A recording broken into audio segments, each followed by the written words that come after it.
welcome everyone here tonight to Behind the Scenes in the Megillah. Haman wins the lottery, or does he? The Purim excitement, of course, derives from the story of the book of Esther, and the storyline itself is very well known, greatly beloved, and this was the miracle that befell the Jewish people, a time of great peril, a time of threat of genocide. That Hafachud was transformed from an expectation of catastrophe to the great celebration of the Jews of Persia at that time, which was about 2,500 years ago, and has remained so ever since. I want to look at one aspect of the Purim story, and it derives actually from the verse that gives its name to the festival. Everyone knows that Purim is the festival where we celebrate the downfall of Haman, the elevation of Mordechai, the salvation of the Jewish people. But if you think about it, the name Purim is itself highly ironic. Where does the name Purim derive from? It says in the book of Esther exactly where it comes from. That's right. It says Purim al Shem HaPur. The word Pur, I don't know much ancient Persian, but this is one word I know because it says in the book of Esther. Pur is a name for a lot. Pur hu hagoral. Hipil Pur hu hagoral. So as Ed says quite rightly, the name Purim derives from the fact that the choice of a day upon which Haman was granted the royal license to carry out this massacre of the Jewish people was chosen by lottery.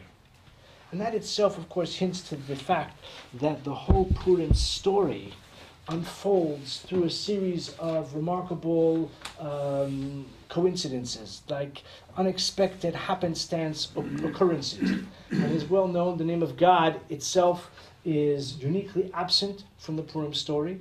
One can read the entire book of Esther, as we'll read it Saturday night, we'll read it on Sunday morning again. You don't find the name of God at all. And this is because the name of God, or I should say the presence of God, the hand of God, is obscured, is hidden. And we'll see how that is very important to understanding the theme of Purim, which helps us to understand as well why the festival itself is, the name of the festival is derived from the Pur, from the lottery. It doesn't mean from the people who are poor. You get poor when you spend too much money on Purim and Pesach as well. But it doesn't derive from that. It's not called, Chag HaGeula, the festival of redemption, or the festival of Mordechai, or the story of Esther. It's called Purim. So let's take a look at the verse in the book of Esther where the word Pur first appears. So it's source number 1 at the top of the page, and it's near the beginning of the book of Esther. B'chodesh harishon hu chodesh Nisan b'shnas 12 lemelech Achashverosh. In the first month, which is the month of Nisan, in the 12th year of the reign of King Achashverosh, hipil Pur hu hagoral. So at that time, a lot was cast in the presence of Haman from day to day, miyom liyom, umichodesh l'chodesh shnei masar hu chodesh Adar. The lottery was the lots were cast, and the day fell out on a certain day in the month of Adar. Now, just to remind you of the sequence of events, this happened when Haman, in his rage and in his obsession and in his sort of sense of self-importance, was determined to wreak vengeance against Mordechai and all of the people of Mordechai, because Mordechai was the only one who refused to bow and refused to pay him any kind of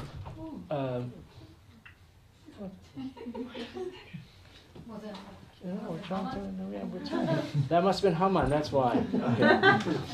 Must have been why. I don't know what it is. So the sequence of events is that Haman wanted to persuade Achashverosh to kill all the Jewish people, and Achashverosh was quite amenable to that proposal. But when in the cycle of the year did this happen? Does anybody know? When, at what stage, when in the Jewish year was this event? We've actually read it right now in this passage. That's right. It was Nisan when Haman approached Achashverosh, and he paid him a generous bribe, and he sought his permission to authorize genocide against the Jews. And Achashverosh was happy to go along with it, and rather than taking out their filofax or their smartphone and going through the calendar to see when's a good date, when can we fit it in with our other commitments, they didn't do it that way. They cast lots. And it so happened that the event was fixed for almost an entire year later, because they were in Nisan, which is the month of Pesach, and the lottery fell out in the month of Adar, so it actually was 12 months later, the very end of the year. Okay, what is the significance of that? The book of Esther doesn't reveal the significance of the date. But if you look at source number 2, we have a short passage in the tractate Megillah, which is the tractate of the Talmud that deals extensively with the Purim story. And I'm sorry I don't have it in English, but it's a very short passage. Hipil pur hu hagoral. Tana. The rabbis have taught, Kevan shenafal pur b'chodesh Adar, when the lot fell out on the month of Adar, samach simcha gedolah. So Haman thought this is great news. He was delighted. Amar nafal li pur b'yerach shemes bo Moshe. The month that has been selected for this great event is highly propitious for me, and it's highly ominous for the Jews. Why? Because the month of Adar is the month in which Moshe died. B'yerach shemes bo Moshe.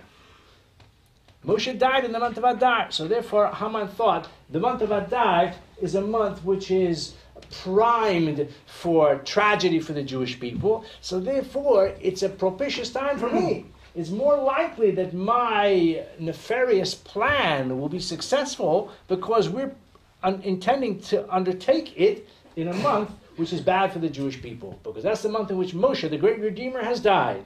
Says the Talmud, a few more words, V'lo haya yodea, but he did not know, Shebeshiva ba'adar meis, he did not know that Moshe died on the 7th of Adar, Uveshiva ba'adar nolad, but he was also born on the 7th of Adar.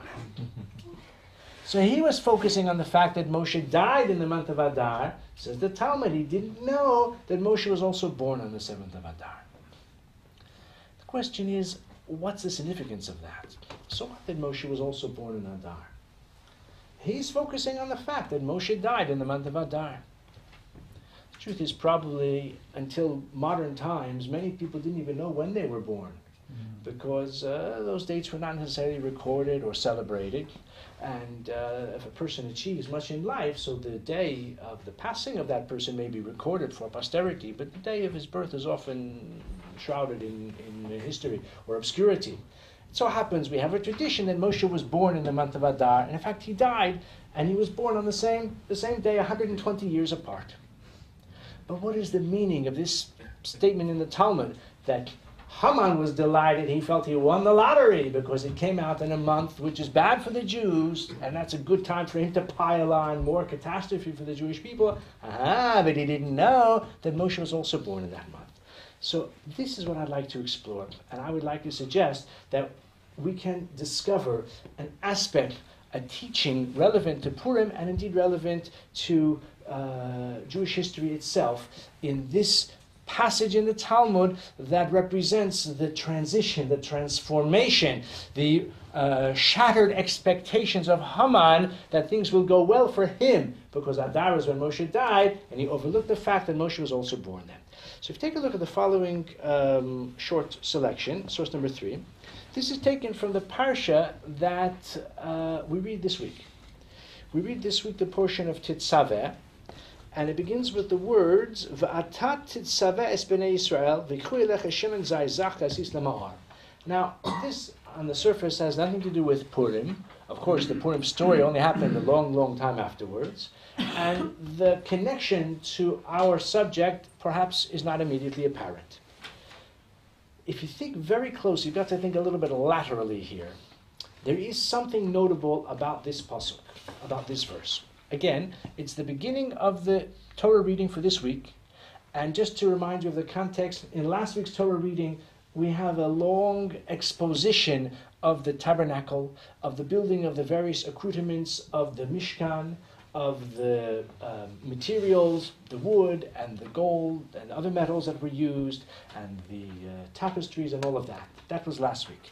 In this week's portion, the Torah describes the vestments of the Kohanim, of the priests and the high priest, the beautiful vestments. And the parsha begins, the first passage begins with the menorah, with the oil for the menorah. And the parsha begins, let's take another look at the words, V'atat tzitzaves b'nei Yisrael, and you shall instruct the children of Israel, they shall bring to you shemen zach, pure olive oil, etc. There is something notable about this verse, but you've got to think laterally. I'll give you a hint. What the verse says is nothing to get too excited about. I mean, I shouldn't say that about the Torah. It's plenty to get excited about, but it doesn't, knock your socks off. It doesn't say, oh, this is strange. But what the verse does not say requires an explanation. I'll give you another hint. Again, this is how the parsha begins. The Torah reading for this week begins with the words, and you shall command the Jewish people, etc. In what sense is that a departure from a formula that we would have expected? It doesn't say Moshe. It doesn't say Hashem spoke to Moshe saying, tell the children of Israel, etc. It just begins, and you. Who is you? Well, we know from the context, because Moshe is speaking to Hashem. Hashem is addressing Moshe all the time. But this is why Jeffrey's a clever solicitor, It's not for nothing that he went to law school all those years ago. He knows how to read a document. That's exactly right, though. It's what it doesn't say. It says, and you shall speak to the children of Israel. It doesn't say Hashem said to Moshe. Not only that, and this is much more remarkable, but in order to prove this to you, I'd have to print out the whole Torah reading, which we don't have time or space for that. The whole parsha of Tetzaveh, the whole Torah reading for this week, which is about 104 verses, does not contain the name of Moshe at all. It is the only Torah portion from the birth of Moshe until his death which does not contain the name of Moshe. Moshe, who's the main personality in the narrative of the Torah from the time of his birth onward, his name is mentioned in every parsha. The only exception is in the book of Devarim, some of the chapters in the book of Deuteronomy, since Moshe is speaking, it's all like Moshe's soliloquy, so the name Moshe doesn't appear in all of them because he actually is doing the speaking for the entire parsha. But generally speaking, we can say from the time of the birth of Moshe until the end of the Torah, no parsha is complete without the name of Moshe. His name will appear. Often it will appear multiple times. It does not appear in this opening passage where we thought it probably otherwise would have appeared, and it does not appear in the entire portion that we'll read this coming Shabbos. If you want to check me out, then come to Shul on Shabbos, perk up your ears closely, and you'll hear the name of Moshe is not going to be mentioned. Except at the end, V'zos HaTorah Asher Sam Moshe, then it'll open up. Right? But it's not written in the parsha. And the commentaries wonder about that. Another thing I want to observe is that in the last line of that short selection, source number 3, it says that this instruction is for Aharon uvanav me'erev ad boker, from evening till morning, lifnei Hashem, chukas olam ladorosam, an everlasting decree for all their generations. So Moshe's name is absent, and it's only there by implication. Hashem, the Torah says, "Va'atat titzaveh," you. The implication is Moshe, but his name does not appear. And he is instructing Aharon and his sons to light the menorah, which shall illuminate at night, and it should be the chukas olam, an everlasting decree, forever, for all future generations. Okay, bear that in mind. And now let's take a look at source number 4. Source number 4, of course, is the origin of this observation. I'm not nearly clever enough to realize on my own that Moshe's name is missing, but the Baal HaTurim, about 700 years ago, already drew our attention to it. So if you look at source number 4, it's just a short passage. Compared to all that Tehillim, this one will be easy. Lo hiskir kan Moshe b'shem. Moshe's name is not mentioned. Moshe is not mentioned by name. B'chol HaSeder, in the whole Torah reading of Tetzaveh, his name does not appear. Masha'en came b'chol HaTorah, which is not the case for all the rest of the Torah. Shemisha shenolad Moshe, from the time that Moshe was born, ein Seder, there's no Torah reading, weekly Torah reading, Ad Mishnah Torah, until Deuteronomy, Shelo Huzkar Moshe Ba, in which Moshe's name is not mentioned. This is the only one. V'lama lo nizkar b'chol hasedra shmo. Why is his name not mentioned at all? Funny you should ask. Al Shem she'amar, because Moshe himself said at a certain point, and maybe someone can remind us when Moshe said, Mecheni na misifracha. What does that mean? Mecheni na misifracha. Erase me from your book. Block me out of your book. When did Moshe say it? For extra credit. Kitisa, right. Okay, tell us a bit more about the context though. After the sin of the golden calf. Right. After the sin of the golden calf, Hashem, so to speak, indicated his intention to destroy the Jewish people. And he said to Moshe, I'll start over again with you. You've got a wife, you've got children. I will destroy them. We'll start over. I've got plenty of time, God says. It didn't work out. Abraham, Yitzhak, Yaakov, it didn't work out. They're treacherous, these people. They've betrayed the covenant. So we'll start over again. You know, you can be the progenitor. You yourself will be a progenitor of another great nation.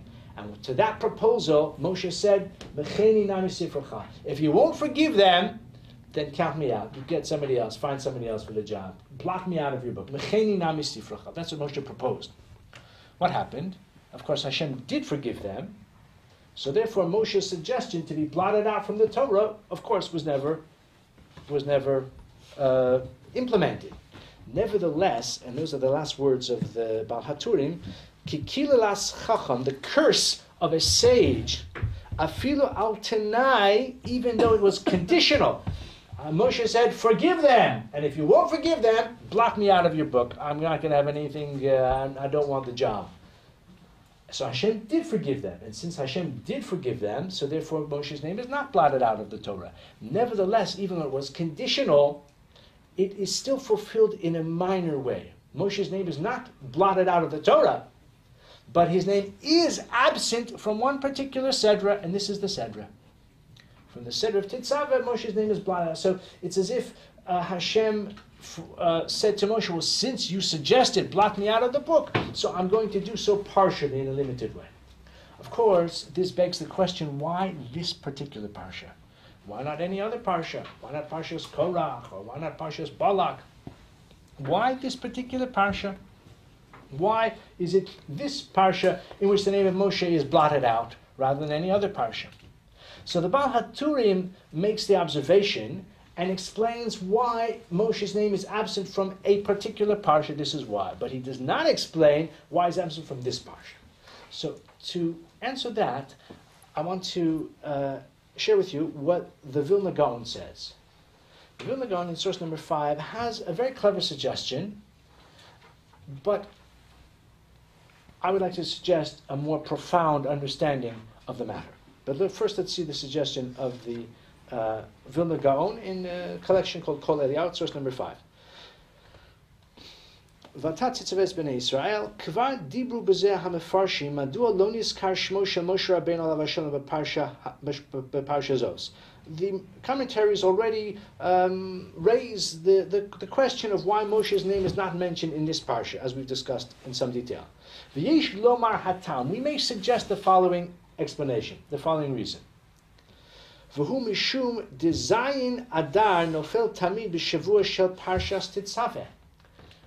When did Moshe die? What was the date of Moshe's death? We mentioned it already. The 7th of Adar. The 7th of Adar, which was this past Sunday, by the way. The 7th of Adar is the date of the death of Moshe. So the Vilna Gaon very cleverly makes the observation that, you know what, the portion of Tetzaveh we read every year in the week of the death of Moshe. So the 7th of Adar always falls just before. Generally, it always falls in the week of Parshas Tetzaveh. So therefore, it's apropos that the parsha in which Moshe's name is absent is the parsha that we read during the week of the death of Moshe, in order to hint to the fact that Moshe died in this week. So therefore, the parsha that we read during the week of the death of Moshe does not have his name. Fits in very well. This clever observation, as I said, is found in the writings of the Vilna Gaon. And And therefore he says that the last words in paragraph 5, Lazos lo zachar shmo beparsha hazos leremez al zeh. In order to hint to this, fine. Look, I don't know even a smallest fraction of the wisdom of the Vilna Gaon. But nevertheless, b'mechilas kavodo, begging his forgiveness, it's a bit simplistic what the Vilna Gaon is suggesting. He may have said this when he was 5 years old. By the way, this is a collection of his sayings or teachings, etc. This observation is clever, and if I had said it, I would have been very proud of it. But for the Vilna Gaon, I think I won't say he could do better, but it's a bit superficial. It's almost like a happy coincidence. The parsha in which we don't read his name corresponds in the Jewish year, which is very apt. But there must be more to it. I want to suggest what more there is to it. And in a more profound way. Moshe and Aharon represent two approaches to the Torah, or two aspects of the Torah. Moshe is the greatest of the prophets. Moshe represents the wisdom of God, which is communicated as it, so to speak, face to face. Moshe represents the lucid, clear, unambiguous divine wisdom and the communication which is absolute and unerring. That is what Moshe symbolizes. Moshe, as I said, is the greatest of the prophets, as we all know. Prophecy is a medium of divine revelation. So if someone wants to know what is the right thing to do, if someone wants to know what is the successful course of action, so in ancient times it was possible for him or her to consult a prophet or a prophetess, and in that way it was possible to access the wisdom of the divine, and that was great as long as it lasted. The problem is it didn't last. After the era of prophecy, so that medium of divine communication, or I should say that means of accessing the divine will, was no longer accessible to us. When did that happen, by the way? In the chronology of Jewish history. At what stage did the era of prophecy come to an end?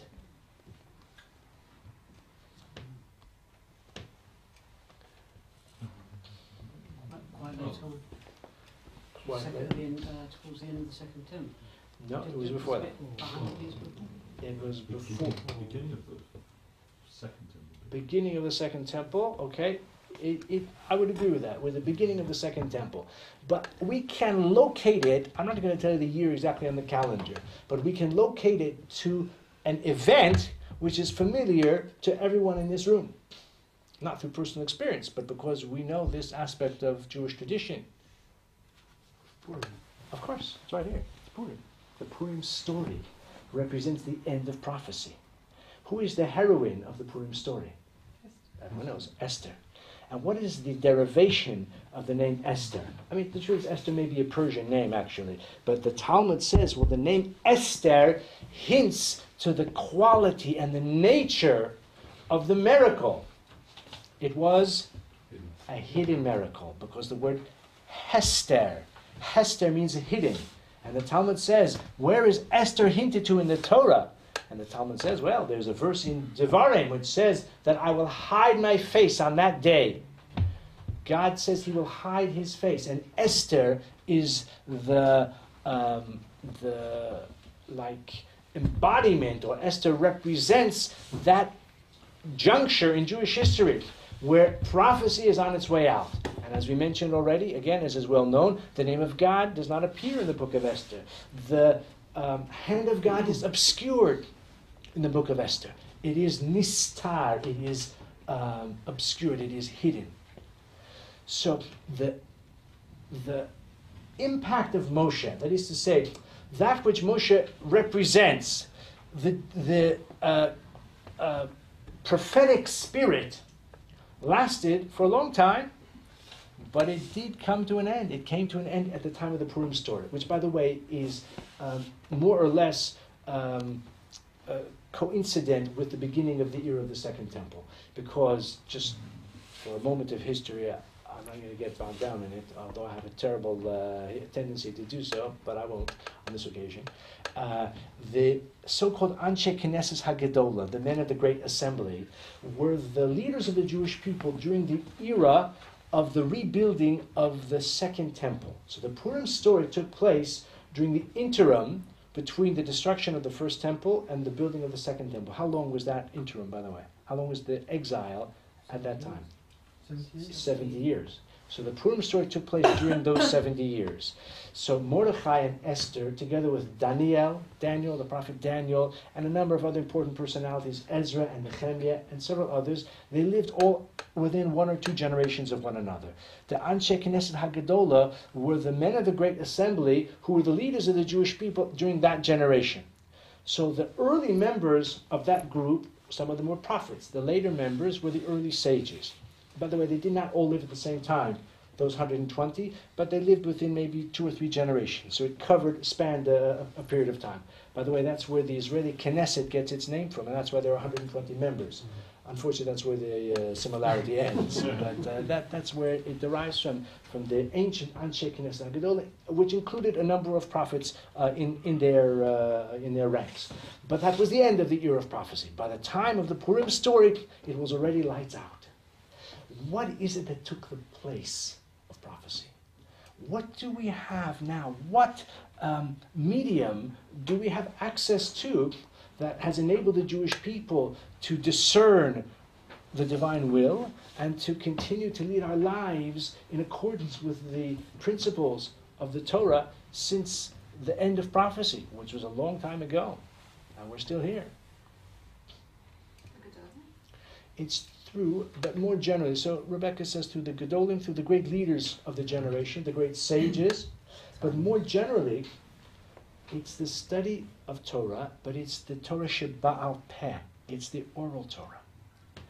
You see, Moshe and Aharon symbolize respectively the written Torah, which is fixed and which is, let's say, pristine and not subject to dispute as to the text on the one hand, and the oral Torah, which is the interpretation of the Torah, which has the human component, which is dynamic, and which involves the participation and the interpretation and brings to bear the creativity and the insight and the wisdom, and also, it should be said, the fallibility of the student of the Torah.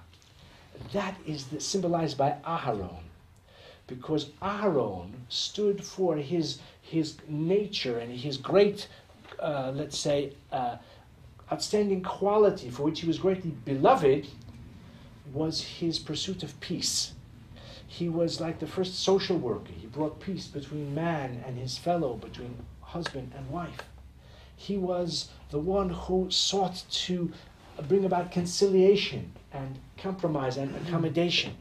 That was the greatness of Aharon. Moshe stood for definitive judgment.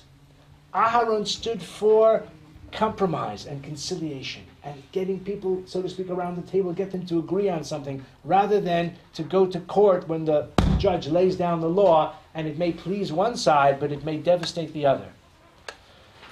That was the quality of Moshe. But Aharon represents the capacity for consensus, the capacity for, let's say, people getting together and deciding by majority rule. And this is the analysis that we find in the Netziv, one of the later great Torah personalities. It was the Rosh Yeshiva of Volozhin. He died in around 1889, I think. And he writes that this is why, or this is his suggestion as to the significance of the absence of the name of Moshe in this parsha.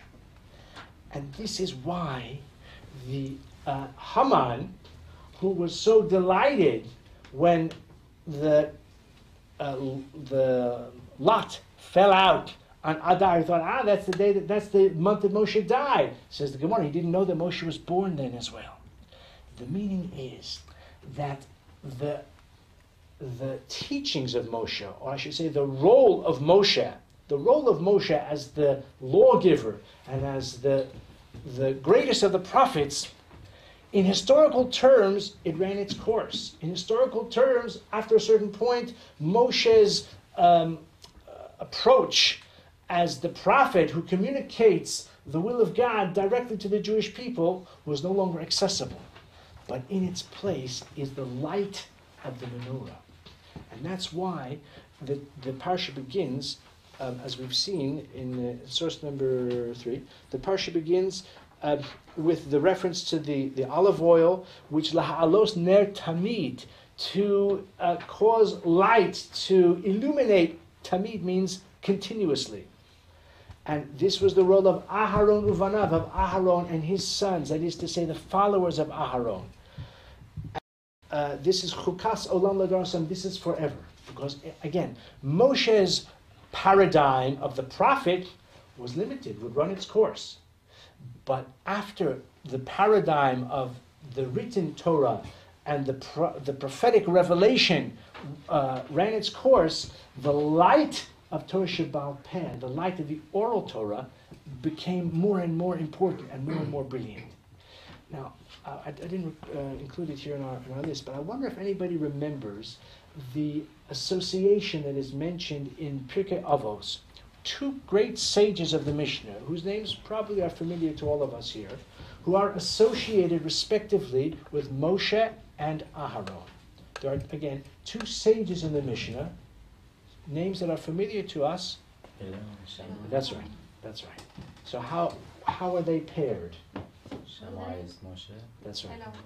Shammai, correct. Shammai is like a disciple of Moshe, and Hillel is a disciple of Aharon.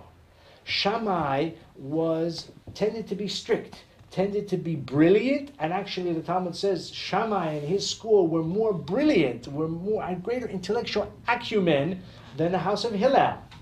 But the house of Hillel were more numerous. And the house of Hillel, the followers of Hillel favored, as we said before, compromise and conciliation and consensus. And therefore the halacha follows the school of Hillel and not the school of Shammai. And a very famous example of this is the famous narrative that's described in the Talmud, where the two sages were arguing over a certain fairly obscure halachic detail. And one of those sages was a great rabbi called Rabbi Eliezer ben Horkanus, and he insisted that he was right. And the sages, generally, the majority of sages did not agree with him. And he was so confident, so certain that he was right, that he said, if I'm right, then let the stream prove it. And the stream that was running nearby began to run uphill, which is against the laws of nature. And they said, well, you can't prove anything from a stream. And he said, well, if I'm right, then let the tree outside the Beis Medrash, walk across the garden. And it started to move. And he said, no, trees don't prove anything. So he said, if I'm right, let the walls of this Beis Medrash prove it. And the walls began to incline as if they were going to collapse, until the rabbis rebuked the walls and they said, walls, this is our dispute, you mind your own business. So the walls stopped from collapsing, but they didn't go completely straight either, out of the honor of Rabbi Eliezer, and they remained a bit bent. So Rabbi Eliezer said to them, well, are you convinced? 3 miracles, one after the other, that shows that, from the heavenly decree that I'm right. So they said, no, we're not convinced. So he said, finally, he pulled out his trump card. He said, if I am right, then let a heavenly voice proclaim that I am right. And so it did. And still the rabbi said, a heavenly voice doesn't prove anything. Because the Torah was given to us at Har Sinai, and in the Torah it says that we follow the majority. You may be right, but you're the minority, and we follow the majority. And amazingly, that is how the halacha is decided, in accordance with the school of Beis Hillel, because it seems that this Rabbi Eliezer, the famous Rabbi Eliezer, was a follower of Shammai, and Rabbi Yehoshua, who was his main disputant, was a follower of the house of the school of Hillel. The point is that Shammai represents the prophecy school of thought. Right is right, and it's lucid, and it's clear, it's unequivocal. However, in the post-prophetic era, we follow the school of Hillel. And that's why the Talmud says that if a person has a dream and he dreams of olive oil, which might not be the most exciting dream you can think of, but if you have such a dream, then says the Talmud, he should expect the light of Torah. It's an omen that he will be granted insight into the brilliance, into the illumination of the Torah. So therefore, the parsha that we read this week, in which the name of Moshe is absent, hints to this idea that Moshe's impact, I shouldn't say his impact is limited, but the Moshe paradigm of the prophetic revelation was historically limited, and its influence would wane at the time of the Purim story. But what would take over would be Torah Sheba'al Peh, the oral Torah, in which every person has a share. One doesn't have to be a prophet. Every person at whatever level, including this presentation that we're exploring together tonight, represents that opportunity to find one's own insight, one's own perspective, one's own relevance, one's own understanding and inspiration from the words of the Torah. How does this help us understand why Haman thought he won the lottery, but really he didn't? Because Haman misunderstood that when it comes to the pattern of Jewish history, there is a certain, let's say, a pattern of waxing and waning. There's a pattern in which of decline and regeneration. There is the potential for the Jewish people to, so to speak, rise, I wouldn't say quite from the grave, but to regain their ascendancy from a position of weakness and a position of apparent, to be on the brink of annihilation. And this is hinted to in source number 6. At the time of the Kiddush Levana,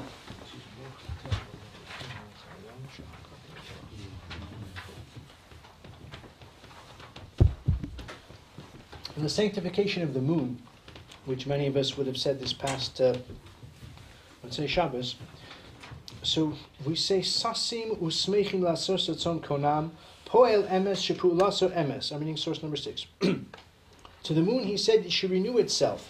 V'lo la'avana amar shetischadesh ateres tiferes lamuse vaten. To the moon he said it should renew itself as a crown of splendor to those born by him from the womb, those who are destined to renew themselves like it. The Jewish people are likened to the moon. Just as the moon waxes and wanes, just as the moon has a cycle in which it appears to be disappearing, it appears to be down for the 10 count, and just at that time, it begins a regeneration. And so the moon endures in a pattern, month by month. So are the Jewish people. The Jewish people are likened to the moon in this capacity for regeneration, the capacity, so to speak, for rebirth. So Haman was focusing on the death of Moshe. He did not realize that latent in the death of Moshe, so to speak, is the birth of Moshe as well. And this finally explains a very interesting, again, well-known passage, which is source number 7, in the Purim story. So one of the most dramatic events, chapters in the Purim story is when Achashverosh is unable to sleep one night, and he asks them to read the Chronicles, and they bring forth the record books of recent events, and they tell him how 2 of his own chamberlains were plotting against his life, and the plot was discovered, and they were hanged, and the life of the king was saved. And the king said, well, who was responsible for saving my life? So they said, Mordechai. Says, well, how was he rewarded? They said, no, he wasn't rewarded at all, nothing ever came of it. So the king thought, well, if he hasn't been rewarded, then maybe that's why I'm feeling so insecure, because if I don't recompense and show my appreciation for those who saved my life, so maybe they're plotting against me again. And Mordechai won't bother to save me this time. So I've got to reward him. So at that time, Haman was on his way in, as you know, and they say, Mibachatzer, who's coming in the courtyard. They say, oh, Haman. So Achashverosh says, great, bring him in. Bring him in. I've got a job for him. Of course, Haman thinks the king is going to reward him. But the opposite is true. Haman is going to be the one to lead through the streets his nemesis Mordechai. So this is really the turnabout. This is the juncture at which the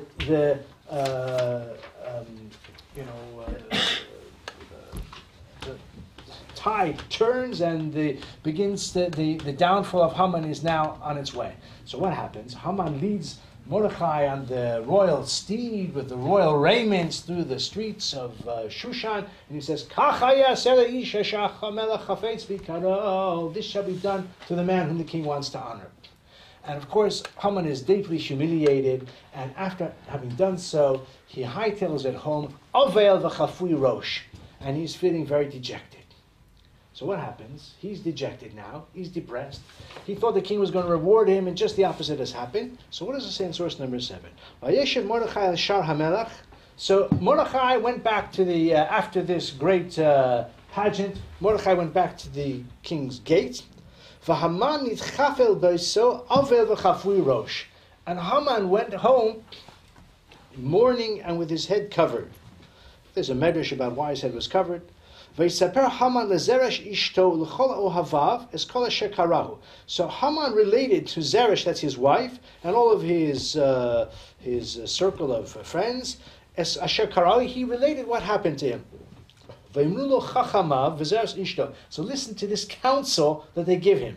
He's looking for some support. He's looking for some encouragement. He's just had the worst day of his life, and he's feeling despondent. And what advice do they give him? How do they buoy his spirits? If this Mordechai, if before whom you have begun to fall, if he is of Jewish descent, lo suchalo, you will not prevail against him. Kinafol tipol lefanav, you will undoubtedly fall before him.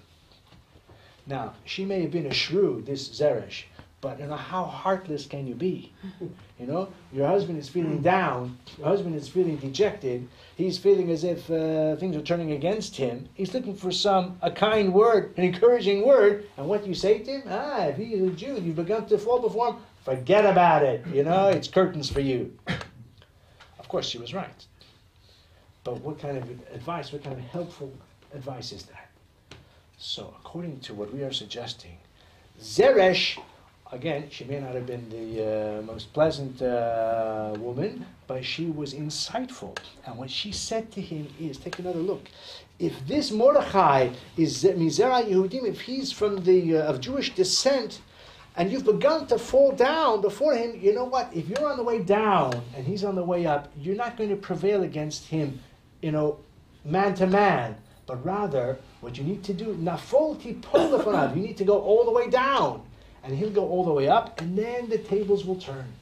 Because it's all the wheel that turns. So if he's on the way up now, then, you know what? Just go with the flow. Go all the way down, and then he'll go all the way up, and then you'll have your chance. Then you'll go up, and he'll go down.